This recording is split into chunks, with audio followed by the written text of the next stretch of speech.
All right, welcome back. Goodman versus Gottlieb. Friday afternoon, a beautiful Friday afternoon here in sunny Charleston, South Carolina. Doug, thanks for joining us. Stadium, Goodman versus Gottlieb. Make sure to scan that QR code on your screen. Send us your questions, your videos. Give us a follow on Instagram at Watch Stadium.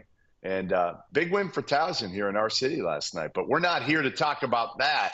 We are here to talk about the Memphis Tigers in the AAC, because this league looks like a two-horse race and has since the preseason with FAU and Memphis.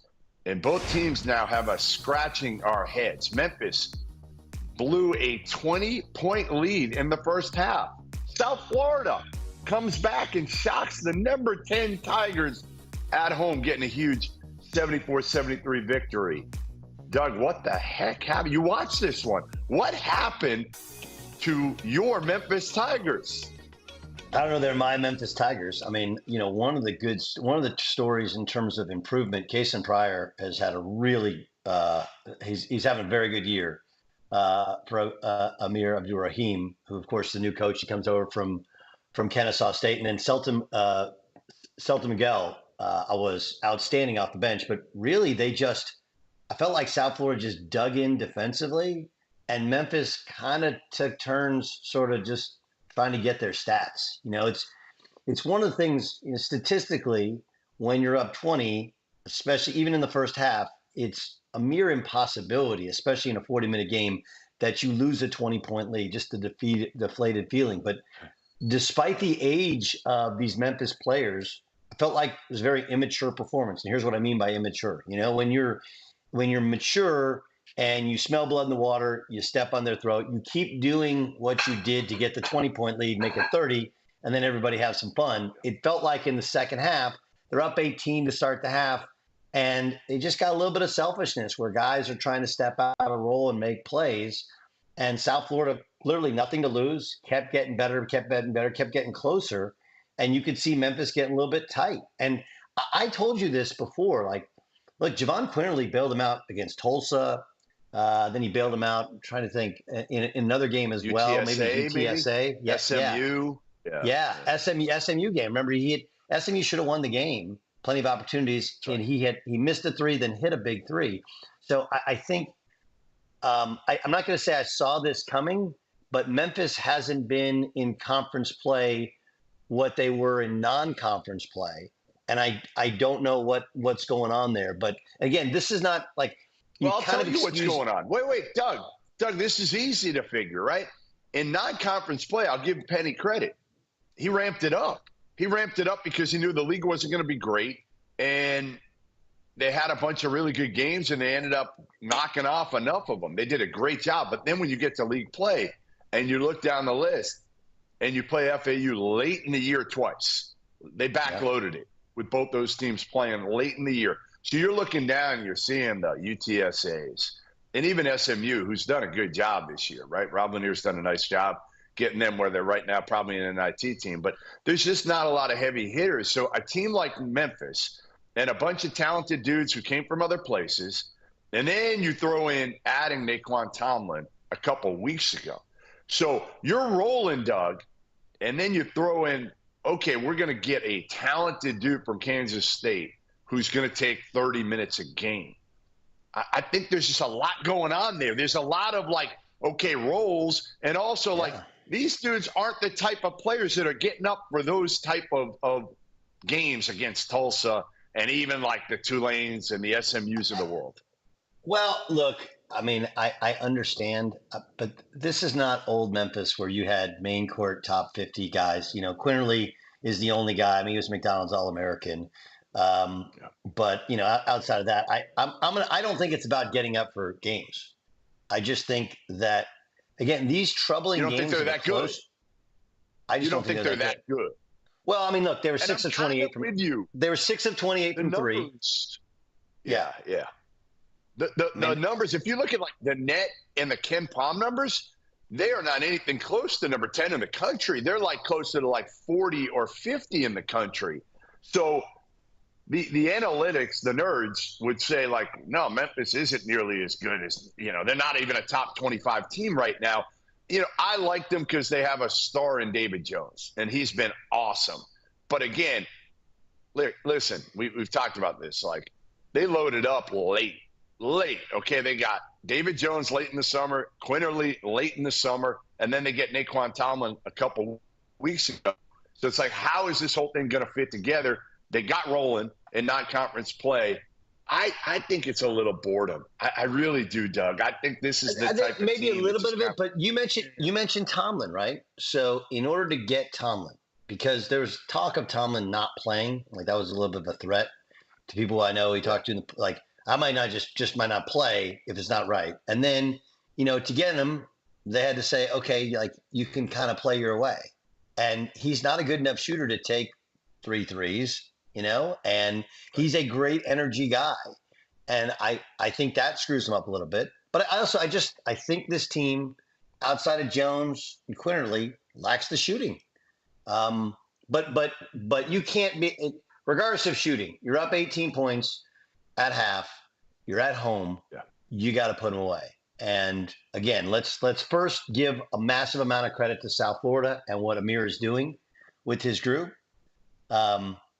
And then let's sit there and go like, this is not a one-off for Memphis, right? This has been the last 3 weeks where they seem to have plateaued and they're trying to figure it out. Could it be boredom? Maybe. Okay. But I also think it could be you're playing 10 guys. Everybody's trying to go and get their piece. Everybody's trying to get their stats instead of focusing on the main thing, which is winning. And maybe last night becomes a wake-up call. I would have thought the Tulsa game was a wake-up call. Granted, that was on the road. Or the SMU game. Like, look, SMU is pretty good now. They could screw up this league in terms of those top 2 teams. Yep. But I saw this thing coming when we were talking about Memphis the past couple of weeks. All right. Well, you saw it coming from Memphis. I don't know if anybody saw this coming from FAU. Starting the season, preseason top 10. They're saying all the right things. They've got 2 stars in Nelly Davis and Elijah Martin. And Nelly's played like a star most of the season. Elijah's been up and down this year. Vi Golden's gotten better for the most part. He hit a little bit of a wall a couple weeks ago. They had another scare last night. They've lost some games they shouldn't have. Bryant at Florida Gulf Coast. I mean, they haven't been consistent on the defensive end, Doug. And last night, they did it again. They dig themselves a hole early, and then they flip the switch, and they end up beating Wichita State. They beat them by 9, but that score was not indicative of how close that game was. And honestly, how close FAU came to losing that game, right? If they didn't turn it on. What the hell's going on with this team? I've seen them in person about 5 times, and I can't tell you what's going on with this group. But again, did the adulation get to this group a little bit? And even though they were saying the right things, again, there's a difference between kind of talking the talk and walking the walk. Yes, it's not easy, right? Everybody wants what they've gotten, but then once you get what you want, now what, right? So I think there's a couple factors here. One, like, look, Wichita, a bunch of transfers. Paul Mills is going to get that thing going. I thought Bijan Cortez is really good, especially in the first half, and the OU transfer. And so, like, let's not diminish the fact that you have a program like Wichita State, which used to be a dominant program in the Valley, in the American, trying to get back on its feet. But FAU, who we thought was a Final Four contender, has been floundering a little bit of late. And, you could do the boredom thing that you did with Memphis. I think it's different when you're the hunted as opposed to hunter.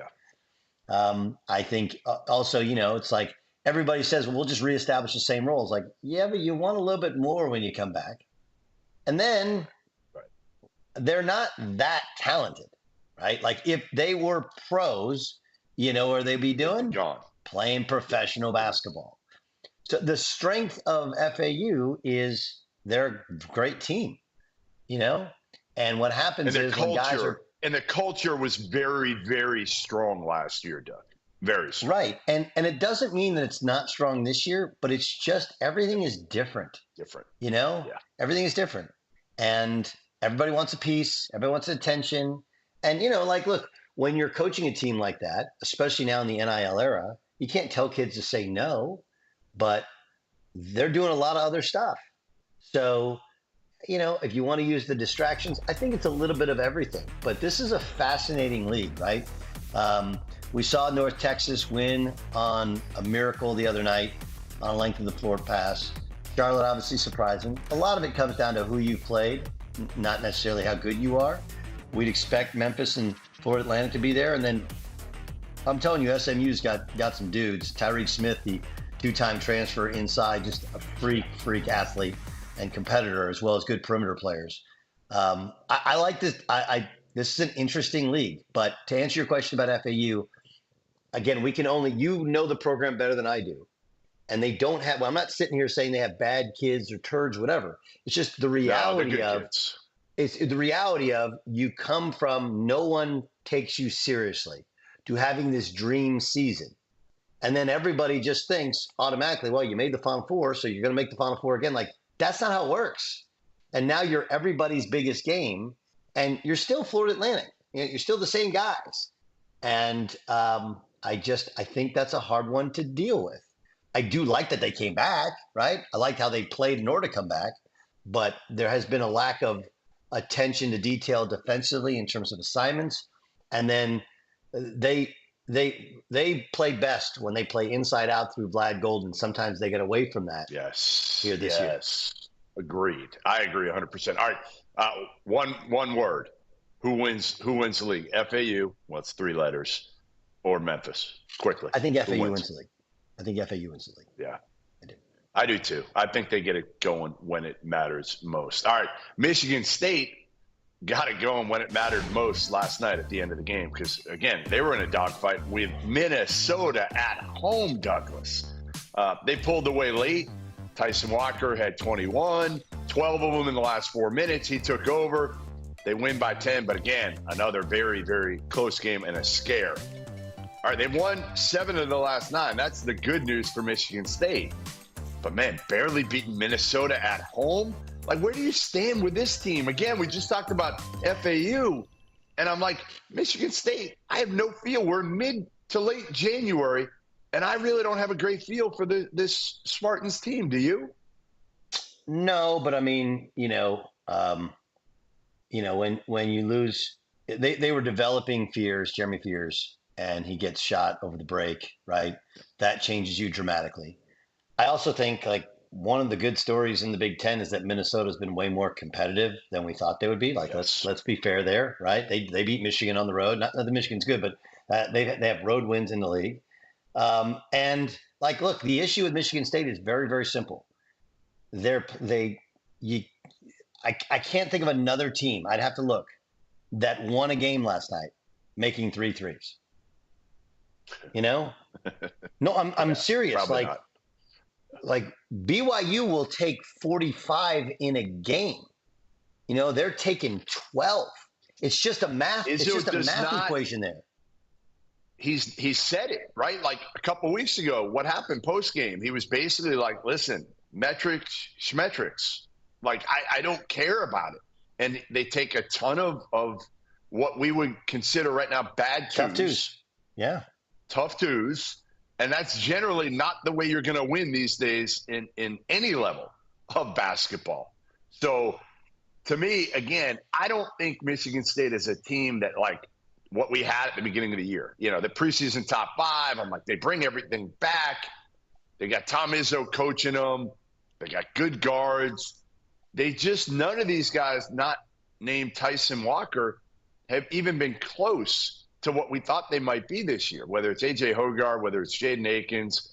Obviously, we knew their big men weren't going to be great this year, but serviceable. Their freshman class hasn't given them much. Again, you said Jeremy Fears was kind of the prize of that class in terms of making an impact this year, and he's on the mend, hopefully getting better after being shot. Cohen Carr's not there, and the young kid Booker's not ready. We know that. Yeah. I mean, and Holloman came off and hit a 3. I mean, really, Akins, he was I think he's 0 for 5 from 3 last night. And that's why I thought they would play Garrett Norman this year. He's a wing shooter, really good athlete. But they just, again, like, what's wrong with Michigan State? Everybody else is playing a different math than they're playing. And and look, the other part that happens when you don't, and look, I'm going to side with Tom Izzo, because what he meant in that cut about analytics is not that he doesn't value him, but he was talking about just the game against Northwestern where he felt Northwestern punched him in the mouth and they were just tougher than his team. And you can't, there's no quantification in terms of analytics. But when you don't even look at the three, when you're not shooting in the mid-20s in terms of volume at 30 from three, okay, and the way they play in the Big Ten where everybody is loading up in the paint, now you're not getting, because analytics basketball is not just about shooting threes, it's about getting to the rim. You want to shoot layups, free throws, and threes, right? That's what you want. Yeah. And you can't get layups because there's not the space there. And, Manny Sissoko is, it's like you need his size and shot blocking, but you also need the fact that he's the one guy who can roll the rim and finish. But he can be frustrating. He's thin, right? There's a lot of things he doesn't do. When you don't have him in, now you have no one to roll to the rim. So you have a bunch of mid-range guys. But, look, the issue is pretty simple there. This is a team that knows they're not a great shooting team, plays to their strengths, but that's not the way you play in 2024. I think it's a very, very limiting way, and it's going to cause you at times to get beat by inferior teams because they're just playing the math game. All right. Well, rival Michigan lost to Illinois last night. An Illinois team that still is without their best player, Terrence Shannon Jr. He's remained suspended. Illinois used a 17-2 run in the second half to pull away for an easy win. Coleman Hawkins was really good, 21-10. He's certainly capable of doing that. Wish he'd do it more. Illini get the win 88-73 going away. Like Michigan, what do you think of them now? Again, we heard Jalen Rose and the Fab Five kind of kiss Juwan's butt there when they beat Ohio State last weekend. They come back and they kind of get blown out against, to me, still kind of an average Illinois team. I know people won't want to hear me say that, but I don't think they're that good without Terrence Shannon Jr. I just think the league's not very good, and Michigan's not very good. Like, Michigan is going to be fortunate to be an NIT team, Doug. And I guess my biggest question to you is... they're 7-11. They're 7-11. They're not going to the NIT. All right, CBI.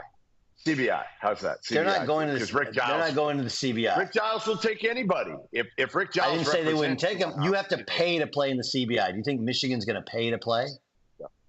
No, I do not. I do not. Good point. Is Michigan? Is this a dead program right now, basketball wise? And do they need to make a move, Doug? Yeah, I think they do. I love the bump that they got from the Fab Five, and I'll be honest with you, I thought this was a good plan, because everything I've been told about Juwan Howard was good coach, dedicated to the craft, right? And I think works hard. Yeah. He wasn't just a guy on an NBA bench that was there because he was a great player, right? He really liked it. I think. Last year with Jet, who's super. Last year they had 2 first-round picks and Hunter Dickinson, and didn't make the NCAA tournament. Right? Hard to do. Now, look, you lost your point guard last year for the year, and that sets you back. You don't have guards. It's really hard, but it wasn't like the Big Ten was an absolute juggernaut last year. You couldn't make the NCAA tournament, and this year you're 4 games below 500 at Michigan. So I think there's a take in the portal I didn't love. There's a lack of shooting. They were 3 of 12 from 3. But look, the fans have bailed. There was nobody there last night, for an Illinois game. Nobody. 14th ranked team in the country. So it's really hard. Now, walking yourself out of that, out of Juwan Howard is tricky. It is tricky. But they got a lot of money, so I don't think it's a buyout issue. They finally got the Fab Five back on campus. They don't want to lose their connection to that group, And so how they navigate that, that's why Ward Manuel makes the big bucks there. You got to figure that out. All right, next up, Goodman versus Gottlieb. Big 12 power rankings. The best league in America. We break it all down next.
All right, welcome back. Goodman versus Gottlieb, Friday afternoon, and we're going to leave you with our Big 12 power rankings.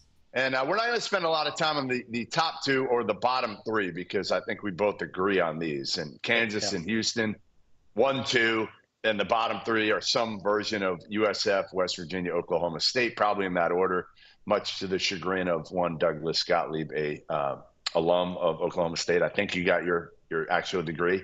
I'm not sure. Yeah. But let's talk about the like 3 to 11, because I think that's the part that there's not a ton of disparity. Okay, so I have 3 Baylor. So do you. And I have 11 Texas. So do you. How much difference is there between 3 Baylor and 11 Texas, Doug? Not a ton. Not a ton. You know, and you know, Cincinnati, let's see what they do as we get more on the road. BYU, you know, has a home loss in that, which that'll kind of kill you. And remember, as much as we're down on Texas, we're horns down on Texas. Sorry, Rodney Terry, don't lose your mind over that. They had a 17-point lead against Central Florida, right? So, but they lost to West Virginia and Central Florida. It's like, man, and they got a lot of talent. So Texas I think you have Texas Tech a bit too high. I'm interested in Kansas State. Obviously, they beat Baylor at home. They're tougher more than they're good. Like, this league is a combination. A lot of older players, tougher players. It's more athletic than the Big Ten, not as athletic as the SEC. Rugged, not as rugged as the Big Ten, but well coached like the Big Ten. It's the best basketball league. I don't think it's terribly close or arguable because it has a combination of everything. TCU is an interesting one, right? Because could have beat Kansas on the road, played well of late. And then the job they're doing at Cincinnati is really, really interesting as they seem to have been figuring stuff out. But again, we haven't seen them at Kansas. We haven't seen them at Baylor. We haven't seen them at K-State. We haven't seen them at Tech. So Tech's been really good at home, not as good on the road. I have them lower than you have them. I have K-State at 4. I have TCU at 5. So, yeah, and then, I went with Texas Tech then you got like Iowa State. Schedule. Yeah. Well, like Iowa State, we haven't mentioned. That's why I chose Texas Tech. A better schedule the rest of the way. Okay, Oklahoma's interesting, right? I mean, Oklahoma, solid against KU, but and they got some home wins. Road, they're not the same. I think talent-wise, they're not ahead of Texas, but they're playing better than Texas. Agreed. That's interesting. All right, wait. Quickly, before we finish here, how much, when you're looking at 3 to 11, to me, and I think you did the same, how much does coaching play the part of you differentiating? Quickly. A lot, except for like I'm gonna pick apart some of these. Like some of them, they're all really well rounded coaches. Like Mark Pope, didn't do anything in the WCC, but like he was really good at Utah Valley, so I think he knows what he's doing. It's an incredible. All right. Listen, Douglas, I'm going to have to cut you off. Have a great weekend out there. To everybody, we'll see you Monday. Goodman versus Gottlieb.